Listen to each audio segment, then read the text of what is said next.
everyone and welcome back to the channel. So in today's video we're going to go through some of the most common nutrition and dieting myths that are out there. The industry is completely full of quick fixes and miracle cures that are marketed so well that it's hard not to get caught up in the hype. But as we know, if something seems too good to be true, it usually is.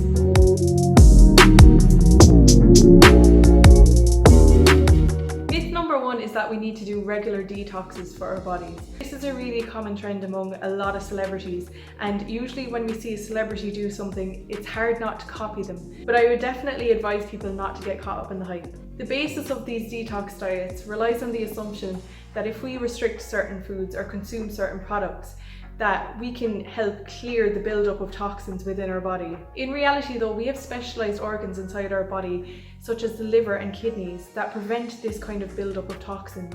And the process in which they are filtered out of our system is already extremely efficient and doesn't need any help from these detox diets. Also, detox diets can actually be harmful for our health because a lot of the time they encourage extreme calorie restriction that shouldn't be done without supervision of a medical professional. And they also encourage unhealthy eating behaviours. So in future, it's probably best to avoid anything with the word detox in it because it's not based on sound evidence.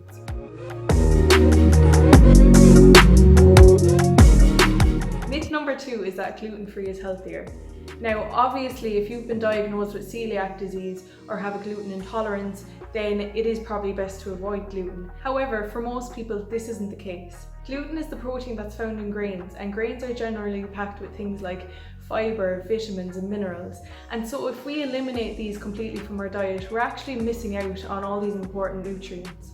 As well as this, gluten-free products that you can find in the shops are generally less nutritious than their gluten-containing counterparts. They can also contain a lot more fats and added sugar in order to make up for the lack of gluten. And because these products are generally marketed as health food items, then they can be quite expensive as well. So if you were thinking about hopping on this gluten-free trend, then maybe think twice about it, especially if you don't actually need to.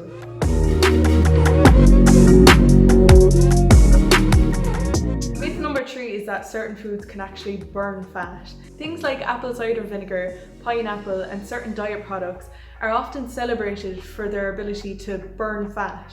Now, this is just a complete oversimplification of the metabolic process, which actually is made up of so many pathways and reactions within the body. If your goal is fat loss and you're relying on just one food or product in order for you to reach that goal, then you're probably not going to get very far. Instead, you're much better off looking at your nutrition as a whole, as well as other things like physical activity and lifestyle. And doing this will leave you in a much better position.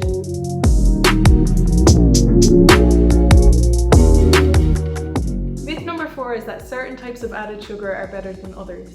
So added sugar is any free sugar that is added to things like meals and products, generally to make them sweeter. Some examples are table sugar, brown sugar, maple syrup, honey, agave. You get what I mean. Now, you often hear people saying that we should replace table sugar with things like honey and maple syrup, which are generally less refined. And while honey and maple syrup may contain slightly more nutrients than your ordinary table sugar, you're probably not going to be eating enough of it in order to notice any real difference. At the end of the day, sugar is sugar, and it's all going to be processed much the same way once it reaches our digestive system. So you might as well just eat the one that you like the most. Number five is that you shouldn't eat after 6 p.m. You often hear people say that eating after 6 p.m. is not good for you or that it will cause you to gain weight. But this often leads to people starving themselves in the evening, which is actually counterproductive to health. There is emerging research that suggests that eating within daylight hours or according to our circadian rhythm may be beneficial to our health. But I think this is more relevant to people maybe on night shifts rather than the general population. And especially in places in the Northern Hemisphere like Ireland, for example, where it gets dark at 3 or 4 o'clock in the winter time, it's just not realistic to stop eating at that time.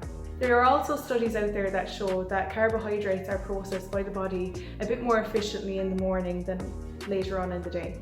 So it may be beneficial to eat any of your bigger meals earlier on in the day. However, this does not mean that after a certain time you need to stop eating. In fact, there is early research suggesting that eating easily digested carbohydrates in the hours before bed may actually help improve things like sleep. So next time you're feeling hungry in the evenings, don't be afraid to eat something. So there you have it. There are some of the most common nutrition and dieting myths that are out there. I hope this video made you realise that there's a lot of nonsense out there when it comes to nutrition. A lot of these things are just used as marketing tools in order to sell you products, when in reality, nutrition does not need to be that complicated.